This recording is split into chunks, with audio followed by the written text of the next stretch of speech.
saying that I'm taking this home for rap, period. And second of all, I'm taking this home for my whole Shady Records family. D12, Obi Trice, 50 Cent, Haley. Eminem was born Marshall Bruce Mathers III on October 17, 1972, in St. Joseph, Missouri, USA, to Marshall Bruce Mathers Jr. and his wife Deborah Ray, Debbie Nelson. He is the son of a 15-year-old mother at the time of his birth, and a father who left 6 months later and never returned. Marshall's parents were members of Daddy Warbucks, a band that performed at a hotel named Ramada Inns. His father, Bruce, and mother Debbie later separated and went on to have different partners. We really have a lot of interesting things that you didn't know about the rapper Eminem packed up in this documentary, but before we dive deep into the controversial life of the rapper, I want you to take 1 second out of your precious time to drop a like on this video. Then, drop a comment in the comment section below telling us what issues in the world of rap you want to see us make videos about. Once you've done that, go ahead and smash that red subscribe button and turn on the notification bell icon right beside it so that you'll get notified by YouTube when we drop a requested video about rap, hip-hop, and the music industry in general. And now that I know you've liked, commented, subscribed, and turned on notifications, let's now dive deep into the controversial but interesting life of Eminem. Spending most of his childhood moving back and forth between St. Joseph and suburban Detroit, Michigan, he finally settled on the east side of Detroit when he was 12. Formerly studying at Lincoln High School in Warren from 1986 to 1989, Marshall often switched schools every 2 or 3 months, and made it difficult for him to make friends and stay out of trouble. He had a difficult childhood, and he was never on good terms with his mother. He was, however, close to his half-brother, Ronnie. Marshall's education suffered as a result of constant tiffs with Debbie, and he dropped out of Lincoln High School when he was 17 after failing 9th grade 3 times. He said he wasn't stupid. He said he was just not interested in school because all he wanted to do was rap. He grew up in a predominantly black neighborhood where he was often bullied by African American youngsters. As a child, he showed affinity towards comics and music, particularly rapping. Marshall began rapping at the early age of 4 and started pursuing the career seriously at the age of 14. That was the time when he began performing rap in the basement of his high school friend's home, Mike Ruby. Marshall also attended contests at the Osborne High School along with his friend, Deshaun Dupree Holton, who later became famous as rapper Proof. The two rappers went to all such music contests at West 7 Mile in Detroit. To excel in the art, Eminem practiced writing long words and phrases that rhymed with each other. At 17, he eventually made a name for himself, Eminem, which was taken from his initials, Marshall Mathers. The hip-hop community, used to black rappers, refused the white Eminem, who at the end found the easiest way to win underground hip-hop society by becoming a battle rapper, performing in several clubs and forcing himself on radio shows. He wasn't immediately accepted by the public, but as time went by, he proved himself as a qualified rapper. Getting some offers to join several other rappers to start a group, M joined the New Jacks and then moved to Soul Intent and produced his first recorded single with them in 1995. It was a rapper named Proof who asked Eminem to start a new group because he enjoyed working with them. With their 4 other friends, Proof and Eminem were both in one group named D12. The group has produced several record-breaking singles like Fight Music, Shit on You, and How Come, each of whom ended up focusing more on their solo careers rather than their collaboration, leading to a career break.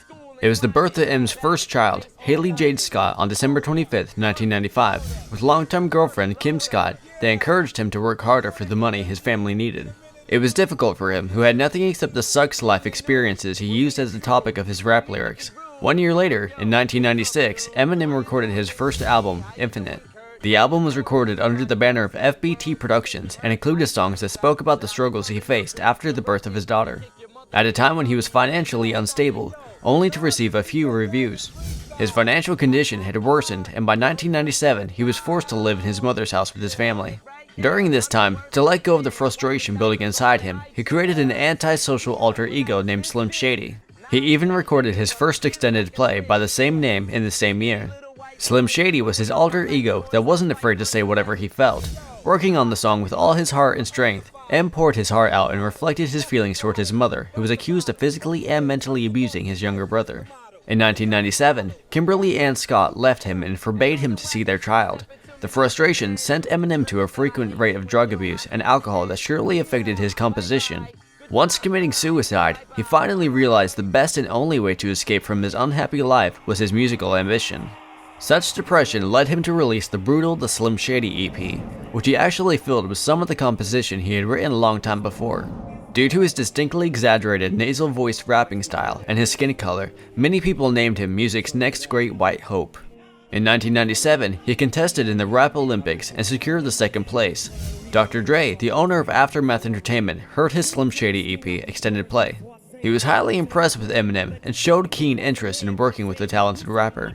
He finally signed a contract with Interscope and was taken under Dr. Dre's wing, allowing him to record a full-length CD. Both then starting to record My Name Is before Dre finally agreeing to produce M's first album with Just Don't Give a Fuck single as the album preview. A reconciliation with Kimberly Ann Scott led them to a marriage held in the fall of 1998. In early 1999, he released the Slim Shady LP that spawned his My Name Is and Guilty Conscience. Over the next years, the album went triple platinum, leaving the pros and cons over the album lyrics far behind. The same year, he found the record label Shady Records along with friend Paul Rosenberg. His success continued with Marshall Mathers LP, released in the summer of 2000. It sold 1.76 million copies in its first week of release in the US, a record for a solo artist, successfully won 3 Grammys and became the first rap album ever to be nominated Album of the Year. The other famous song, Stan, from the album Marshall Mathers LP, featuring English singer Ditto and her single, Thank You, saw a slight shift from the artist's usual style of rapping. It talks about an obsessed fan of rapper Slim Shady, who kills himself and his girlfriend who is pregnant, on being ignored by his idol. As the fame and popularity came, many more controversies arose due to some riots Eminem had caused, including a scuffle with the Insane Clown Posse employees in a car stereo shop. The feud began in 1997 when Eminem was throwing a party to promote his debut EP, the Slim Shady EP. He gave Violent J a flyer, which stated featuring appearance by Asham, Kid Rock and ICP, maybe. Bruce asked why Eminem was promoting a possible Insane Clown Posse appearance without first contacting the group. Eminem explained it says maybe you will be there, I don't know, that's why I'm asking you now, you guys coming to my release party or what? Bruce, upset over not being consulted, responded, fuck no, I ain't coming to your party, we might have if you had asked us first, before putting us on this fucking flyer like this. Eminem took Bruce's response as a personal offense, subsequently attacking the group in radio interviews. Insane Clown Posse talked about the feud being squashed in an interview with MTV, saying that the proof squashed the conflict in 2005, which was followed by a bowling game between members of D12 and Psychopathic Records. Violent J stated he contacted us and we had a bowling game. It was really cool, we're something different. They could have skipped over us and said forget them, but they included us and said let's squash it. In 1999, Eminem's mother sued him for $10 million, claiming he was slandering her on the Slim Shady LP. Litigation concluded in 2001, resulting in an award of $1,600 for her damages. Those accusations inspired him to produce 2 other songs, entitled Kill You and Kim. In the latter song, he rapped about violently murdering his own wife that in reality drew her to his suicide attempt before they finally got divorced.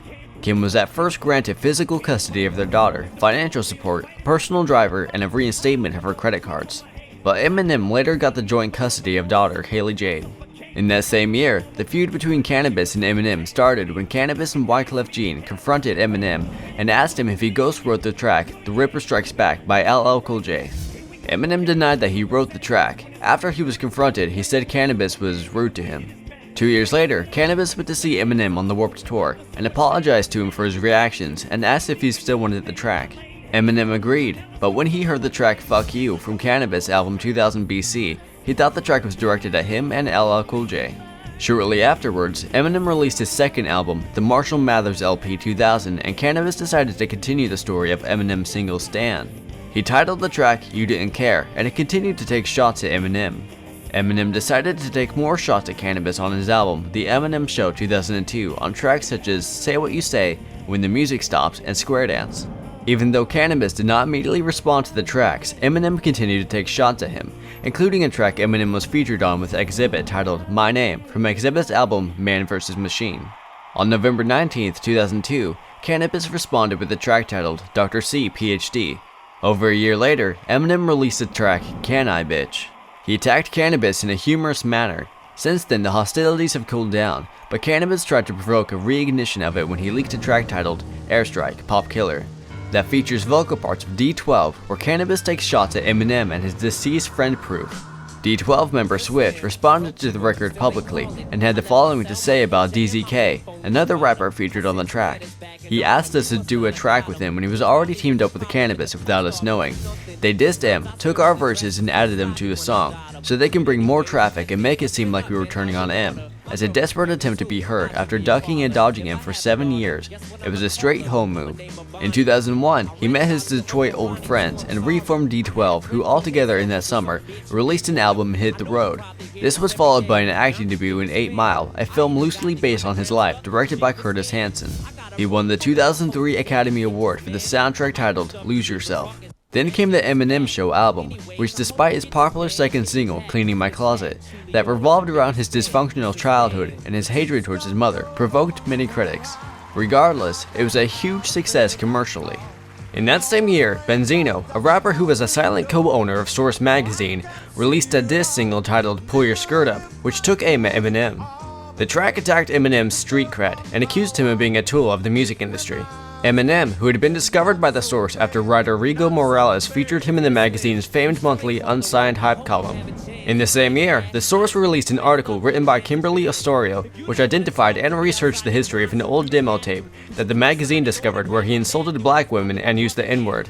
The demo featured a song called Foolish Pride, was recorded in the late 1980s when Eminem claimed to have been dumped by his then African-American girlfriend.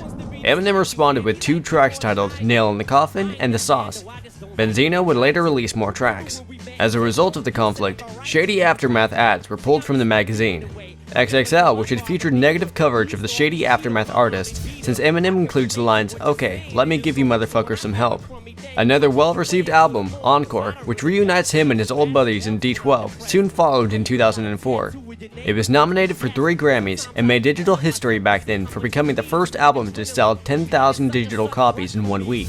Apparently, to return the favor, he later hit recording booth with Palace for a D12 World album in 2005. While he was at the peak of his career, M was rumored going to retire from the music industry, but he denied it.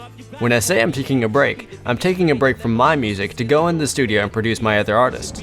Despite his self-defense, the rapper apparently got caught in worse situations as he once was sent under treatment to overcome his dependency on sleep medication. This obviously provoked public worldwide to have a worsening perception on both his personal and music career. Eminem collaborated with popular singer Elton John to sing at the Grammy Awards ceremony in 2001. The organization called Gay and Lesbian Alliance Against Defamation, GLAAD, displayed their resentment towards the decision, since allegedly the rap artist openly criticized homosexuality. The same year, he also went touring with famous rap artists like Xzibit, Snoop Dogg, and Dr. Dre. In 2004, the artist helped Afeni Shakur release a posthumous album with the latter's son, rapper Tupac. Indeed, M kept working on his music career. The Greatest Hits compilation, Curtain Call, The Hits was released on December 6, 2005. Just like its predecessors, the new set scored great success, bowing atop of the Billboard album charts. The same year, he appeared at the BET Music Awards, singing a song called Touch It. He also sang for albums by Akon, 50 Cent, and Lil Wayne, the most memorial song being My Life. Things also turned better in his love life as he revealed that he's back together with his ex-wife Kimberly. "We have reconciled and are probably going to remarry," he said back then.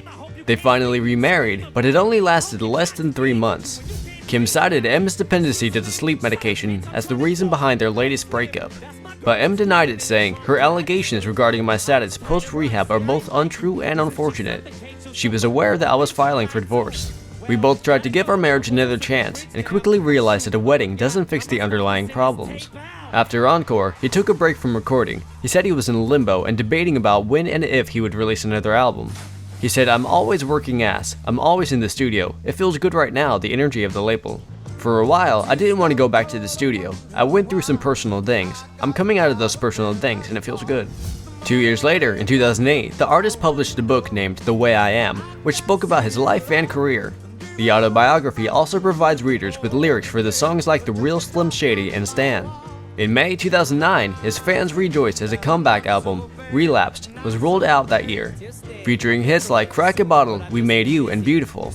It topped Hot 200, marking the umpteenth time that he sat at the top spot of the US album chart. As one of the most awaited album of the year, the record became the best-selling rap CD by the end of December. New music kept coming from the rapper as he dropped another album, Recovery, in the following year. Not only did it produce smash hit singles like Not Afraid and Love the Way You Lie, but it also becomes his ticket to collect more Grammy Awards. He even scored his best-selling single to date with 10.25 million sold worldwide for the Rihanna-assisted track.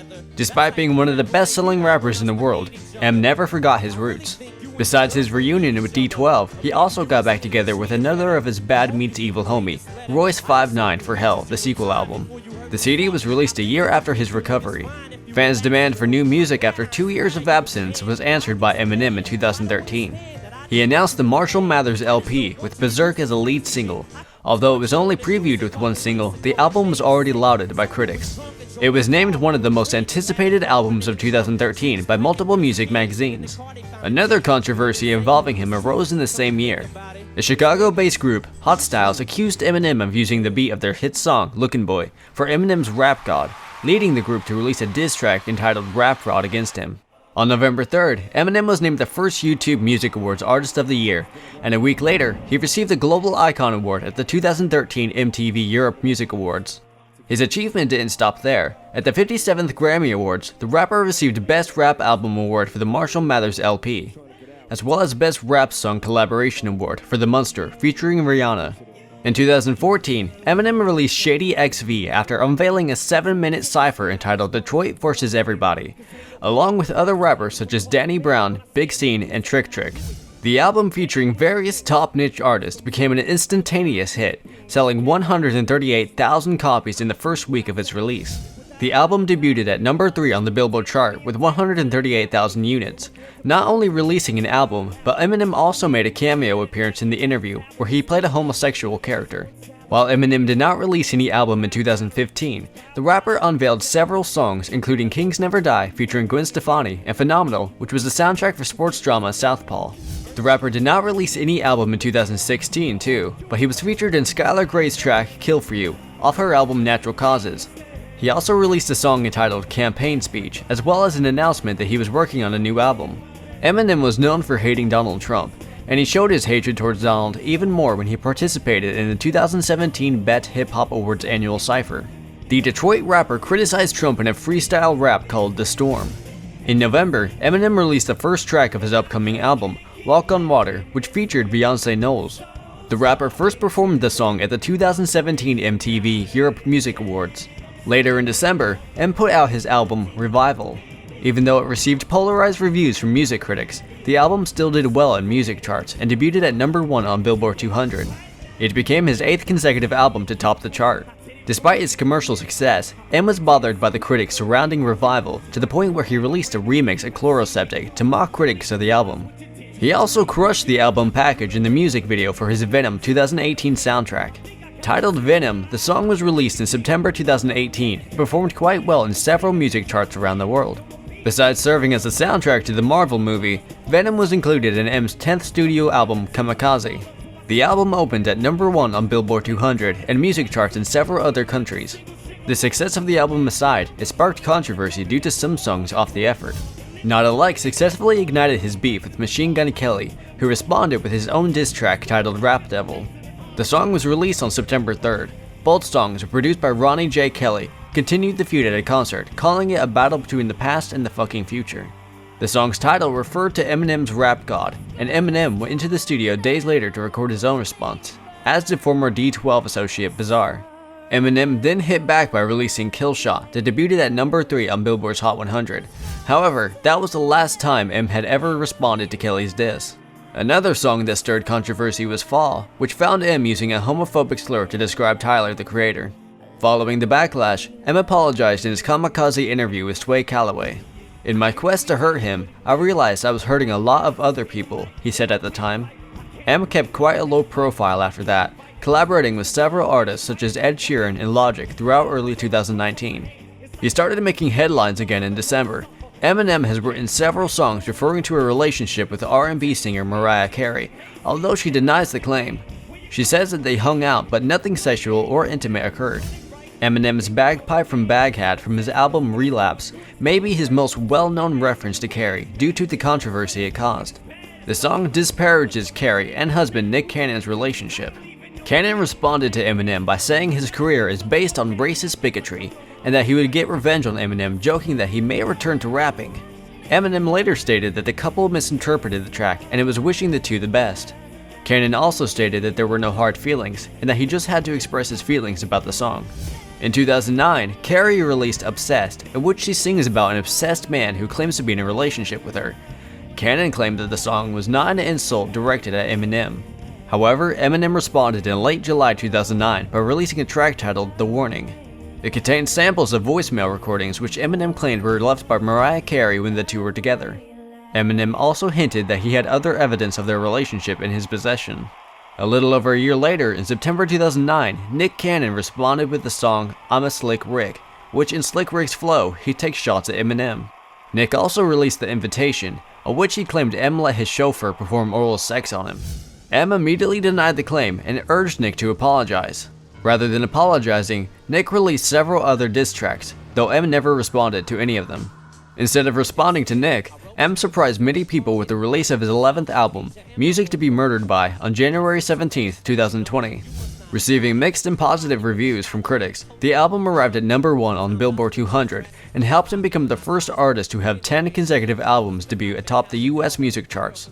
His new album wasn't the only surprise that M had for his fans that year. Later on, he once again shocked many people by hitting Oscar's stage for the first time at the 92nd Annual Academy Awards to perform his award-winning song, Lose Yourself. His performance quickly became a hot topic among social media users and spurred a big sales gain for the song. It topped the iTunes US chart following the surprise set. The world of rap is a controversial place, and M was never left out. Aside from feuds already mentioned, some other feuds were with artists like Michael Jackson and Ja Rule. The music video for Just Lose It generated controversy by parodying singer Michael Jackson's child molestation trial, plastic surgery, and an incident in which Jackson's hair caught on fire while filming a Pepsi commercial in 1984. It was banned on the BET channel, after complaints from Benzino and others, but was later reinstated as critics of the band argued that Nelly's tip drill video could be seen. Both were only seen on BET Uncut, however MTV did not drop it, and the video became one of the most requested on the channel. A week after the release of Just Lose It, Jackson called into the radio show of Steve Harvey to report his displeasure with the video. I am very angry at Eminem's depiction of me in his video, Jackson said in an interview. I feel that it is outrageous and disrespectful. It is one thing to spoof, but it is another to be demeaning and insensitive, the singer continued. I've admired Eminem as an artist and was shocked by this. The video was inappropriate and disrespectful to me, my children, my family, and the community at large. Many of Jackson's supporters and friends spoke about the video, including Stevie Wonder, who called the video kicking a man while he's down, and bullshit, and Stevie Harvey, who declared Eminem has lost his ghetto past, we want the past back. Meanwhile, his conflict with Ja Rule started after 50 Cent signed to Shady Records in Aftermath. Ja Rule stated that he had a problem with Eminem and Dr. Dre of signing someone he had a conflict with. On November 19th, Ja Rule and Irv Gotti were special guests on Star and Buck Wild's morning show on Hot 97 NYC. Irv Gotti had some legal documents stating the order of protection 50 has on him. Ja Rule threatened that if 50 Cent released any diss track, he would take action towards his two producers. Busta Rhymes decided to join the conflict when he was featured on the track Hail Mary 2003 with Eminem and 50 Cent. The feud intensified when Ja Rule released a diss called Loose Change, in which he took shots at 50 Cent and as well as Eminem, calling him feminine, and Dr. Dre as bisexual, and claimed that Suge Knight knew of Dre bringing transvestites home. It includes also the lyrics insulting Eminem's mother Debbie, and his ex-wife Kim, and went on to reference his then 8-year-old daughter Haley. You claim your mother's a crackhead and Kim is a known slut, so what's Haley gonna be when she grows up? This angered Eminem greatly, causing him to immediately get his rap group D12 involved, as well as the major part of his label Shady Records, including Obi Trice, his close friend.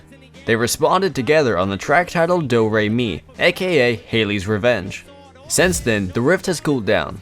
Aside getting into feuds with fellow rappers, M also had several legal issues on his hands. On June 3, 2000, Eminem was arrested during an altercation with Douglas Dale at a car audio store in Royal Oak, Michigan, where he pulled out an unloaded gun and pointed it at the ground.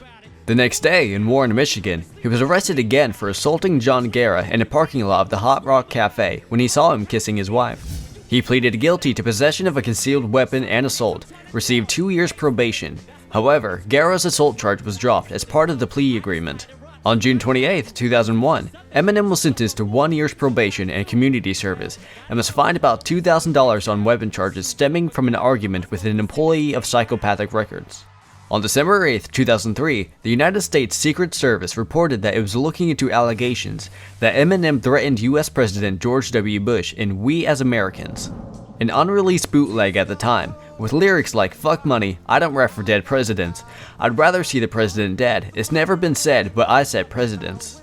In 2018 to 2019, the Secret Service interviewed Eminem again regarding threatening lyrics towards President Donald Trump and daughter Ivanka. In 2021, Generation Z users of the social media website TikTok made a push to cancel Eminem due to lyrics on some of his songs they perceived as advocating violence against women.